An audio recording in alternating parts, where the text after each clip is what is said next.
I just want to say that I'm going to start doing this in some, if not most of my videos from now on, just to see if it changes anything. Please make sure that you hit the like button, subscribe, and comment and share my videos, because it helps me out in more ways than you could possibly imagine. And one day I would like for this YouTube thing to be my main source of income. So by liking, commenting, and sharing my videos, why is that light on? It helps me out so much. So I just want to say thank you. Here we go. Sup? No. You can tell. You can tell that like I'm new to like saying that. Hey, make sure you hit the like button and all that. You can tell I'm so new to that. I'm such like a noob to saying, because I don't usually say that, but I just want to see what makes a difference. Sup? No. Somebody said this, Ladies and gentlemen, welcome aboard Delta Airlines Flight 2998, bound for Atlanta, Georgia, with continued service to Dallas, Fort Worth. Atlanta, Georgia. I live in Atlanta. What you talking about? Somebody said that chilling scares is almost as good as Mr. Nightmare. Come on! Cause you know Mr. Nightmare is like, he the best of the best. And I would be the one to judge. So I'm going in with high expectations. Hold on now. International Airport. All carry-on items should now be stowed securely, either in a... I like it already. I like it already. I'm not even gonna hold you. I like it already. This happened around 10 years ago, when I was around the age of 7. I like his voice. I like his voice. His voice is nice. Okay. All right. I can see, I don't know if he even knows about Mr. Nightmare, but I see some similarities and I see some inspiration from Mr. Nightmare. But I get it. This is your thing. This is your thing. You're making it your own, and I like it, and I respect you. You got my respects. Chilling scares. I haven't asked you for permission to watch your videos, but I mean, I've seen other people react to your videos, and I'm giving you full credit, right? So hopefully if you ever come across my channel, just know that I'm using your videos for the best intentions. I mean no harm, but let's go. I like it so far. I'm not even gonna hold you, man. My family's always been one to travel a lot, and therefore, even though I was only 7, I had flown in an airplane more times than I could count. Right. Along with this, I had also become very familiar with our local airport and its layout. This time specifically, we had shown up to our gate around 2 hours early. I remember waiting for around half that time when I had to use the bathroom. I told my parents this, and them obviously knowing I knew the layout of the airport, or at least enough to get to the bathroom, they let me go alone. No. Nope. Hell no! And so I did. I made the 5-minute walk to the main bathrooms. 5 minutes? That's a long ass time. That's a long 5 minutes to go to the bathroom, to walk to the bathroom. That's a long time. Cluckness could happen in that time. You noted were actually the only bathrooms I knew of. It was around 3 a.m. at the time, and I guess that's when the bathrooms get cleaned, as they were completely roped off, which signified they were closed. I, again being 7 and not the best decision maker, proceeded to aimlessly walk around parts of the airport I was unfamiliar with to find another bathroom that I could use. And this led me to a hallway, which was sort of sectioned off from the rest of the airport. I thought I saw a bathroom sign near the end of it, and so I proceeded to walk down it. But when I was maybe halfway down the hallway, I clearly saw a head peek around a corner. Shit. It was a man. I instinctively stopped in my tracks. Hey kid, come over here. So you gonna stop dead in your tracks? Not and say, oh shit, I'm in a clucked up situation. Hold on. Turn back around and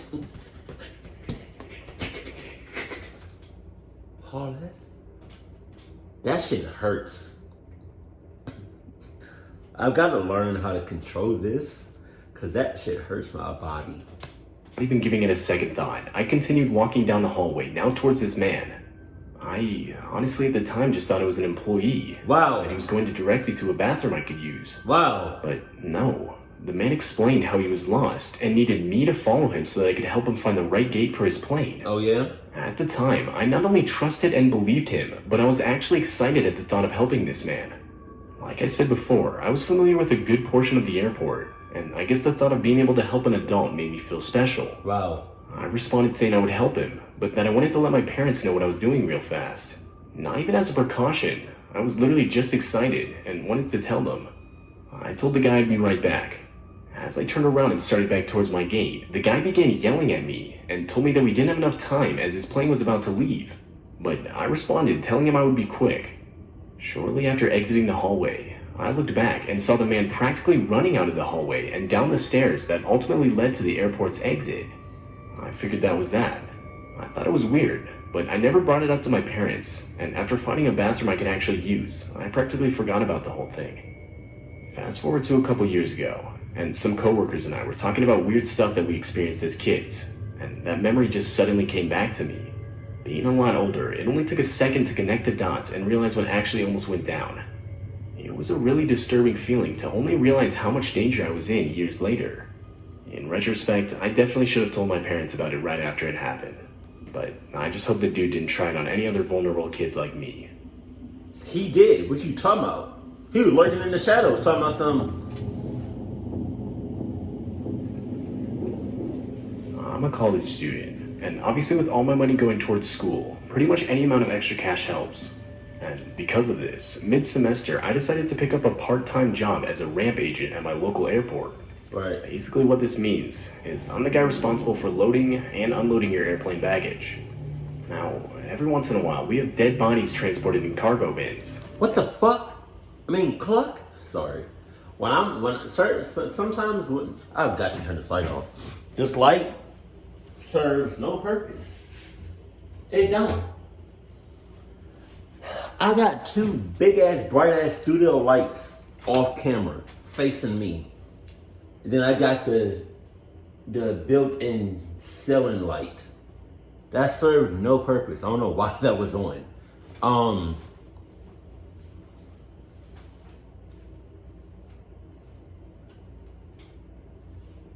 Dead bodies? What kind of airport is this? What the, huh? Huh? I didn't know they do that. I did not know airplanes transport dead. What kind of airport is this? Hold on, cause make sure I never take this airport. Hold on. I'm a college student, and obviously with all my money going towards school, pretty much any amount of extra cash helps. And because of this, mid-semester I decided to pick up a part-time job as a ramp agent at my local airport. Basically what this means is I'm the guy responsible for loading and unloading your airplane baggage. Now, every once in a while, we have dead bodies transported in cargo bins, and this night was one of those occasions. On top of that, it was raining. Not just lightly raining, but pouring rain with decently close lightning. And of course, my manager assigned me to be throwing this plane. Basically all throwing means is that I was the one that had to pull all the cargo out of the storage bin of the plane. I was already tired from school earlier that day, but it was the last plane for the night, and all things considered, there wasn't too much cargo to unload. My coworker Dave pulled the ramp to the plane and raised it up so I could walk up the conveyor belt to enter the storage bin. I climbed into the small and cramped space and made sure to sit as far away as I could from the white cardboard box carrying the dead body. I was the only one out there. Man. I tried to be quick, because honestly I was just trying to go home and go to sleep. Although there wasn't really much I could do to speed things up. The conveyor belt we use moves insanely slow, so as to give the guys on the floor time to scan each individual package. I was setting down packages for maybe 5 minutes, when I realized the lightning was not only becoming more frequent, but was also seemingly right on top of us. I had my earbuds in, and was trying to just ignore it, but that's when I heard the loudest crash that had ever filled my ears. Yo, I'm not even gonna hold you. I'm 28 right now. I know, thank you, I don't look like it. But I have my fair share of thunderstorms, right? Some pretty good ones, like some pretty loud. But I remember this one particular night, it struck. Man, when I tell you, bro, I saw the light. Literally, most times when lightning happens, okay, most times when thunder happens, you'll see like a quick flash of light. I'm guessing that's the lightning, right?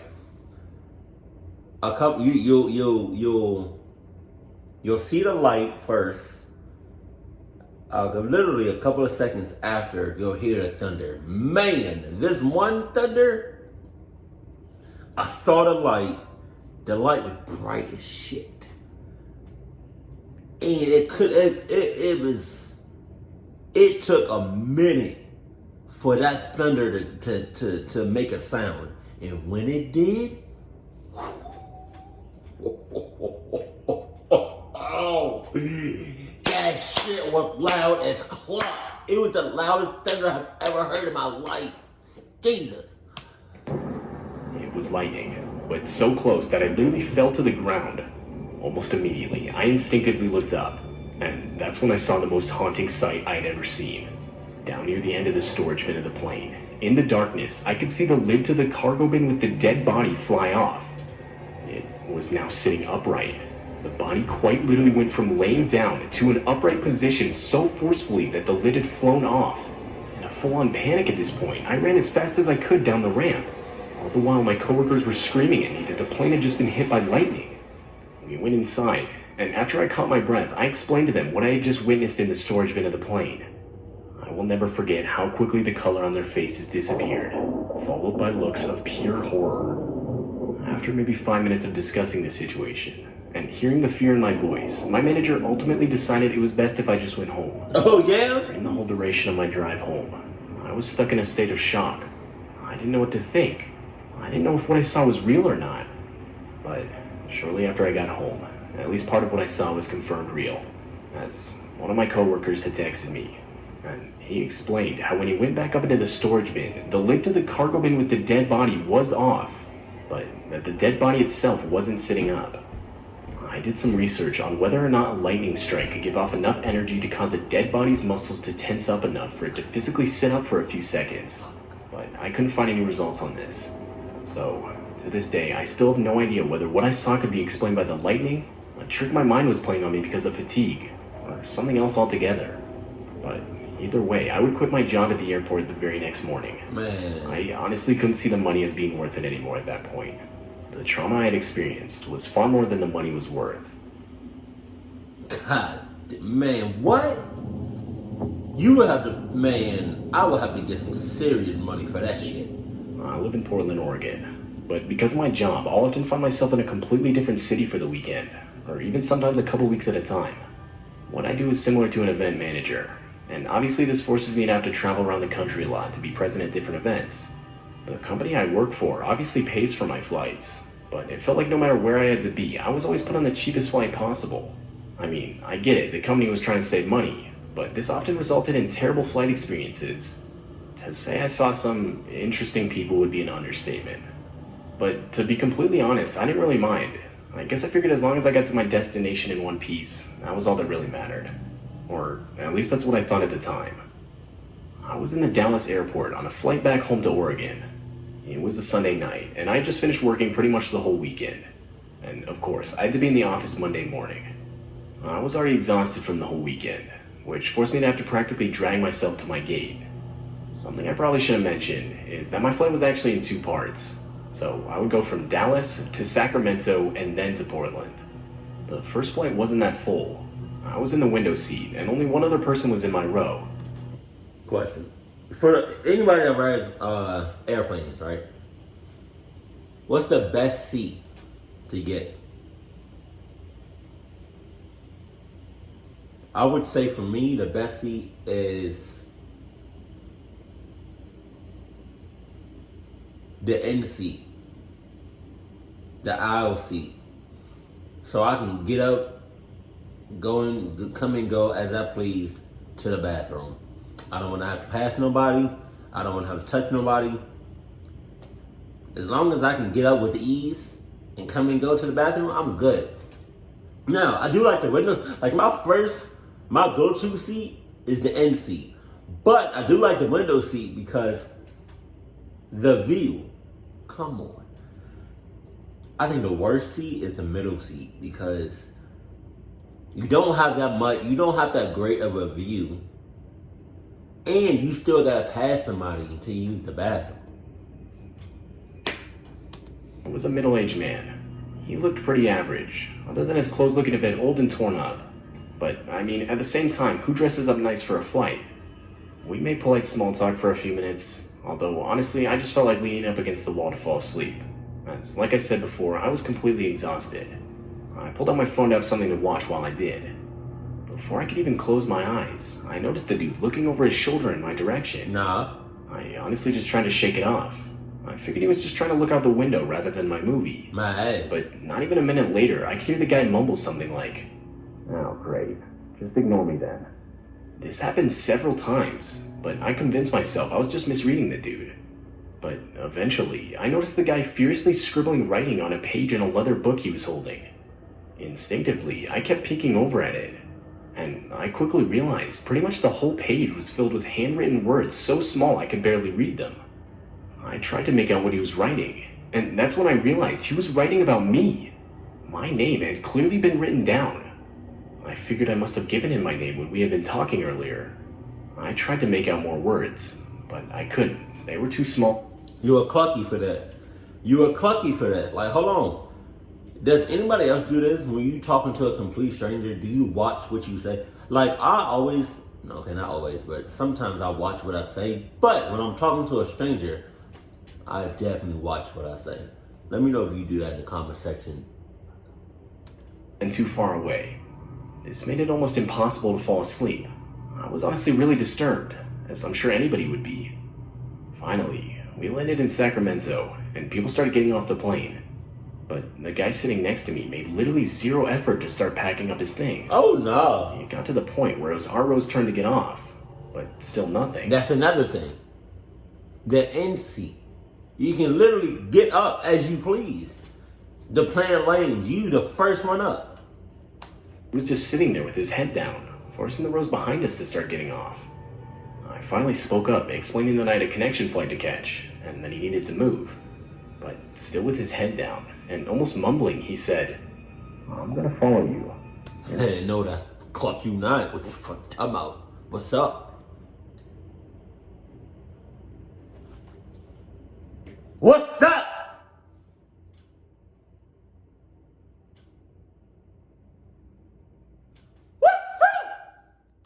Leaving this airport alive. Man, whoa! I forced a laugh, thinking he was joking. Wow. The dude said,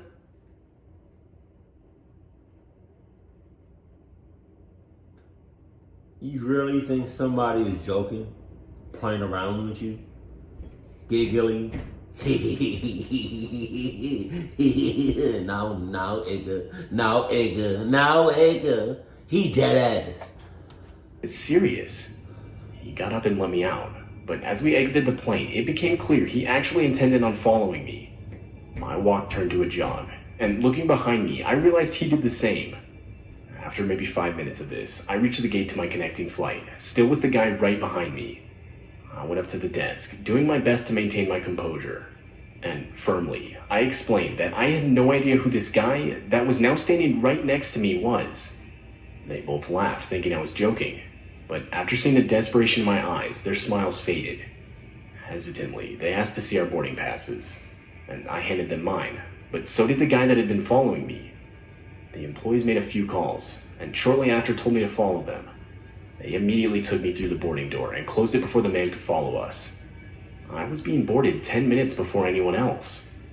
Eventually, the rest of the passengers were let on, and a woman who sat behind me asked what had happened.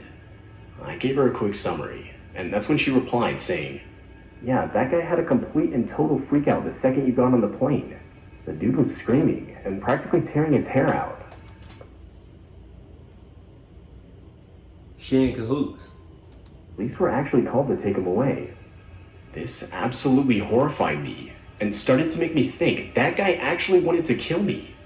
It's clear the dude had some sort of mental problems. Or I guess I can't confirm this, as I haven't heard anything else regarding the situation. But if that's the case, I just hope the guy gets the help he needs.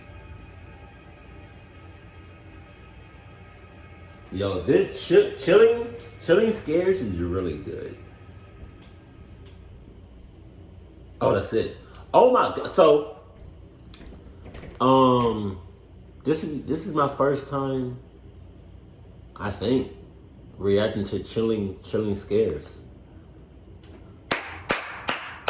I went in with high expectations because somebody told me in the comment section that chilling scares is just as good as Mr. Nightmare. And I gotta be honest with you, he is.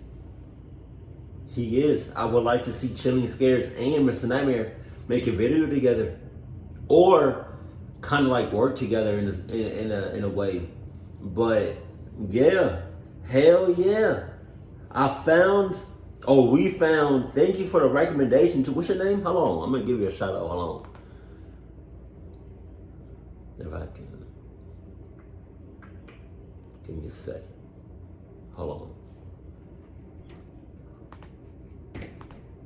I'm gonna give you a shout out right now. Hold on. Move. Yo, my likes and my views do not add up. Oh, I don't know what that's about, but hold on. I'm gonna give you a shout out.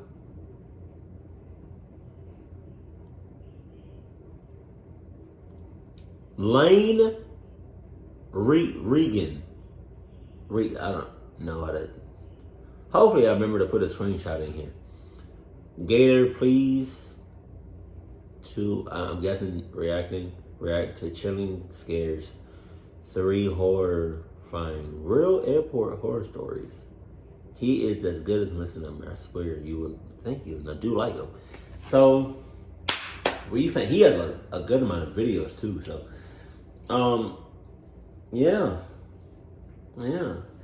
So long as I don't get no third party content or no copyright strike, we good to go. Yeah, because I really like his videos, and he is just as good as Mr. Nightmare. Whole time, let's get it though. Whole time, yeah.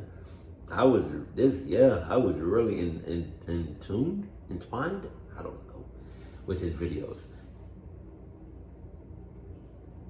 Keep it cool, keep it classy, and I love you. Stay happy, my family.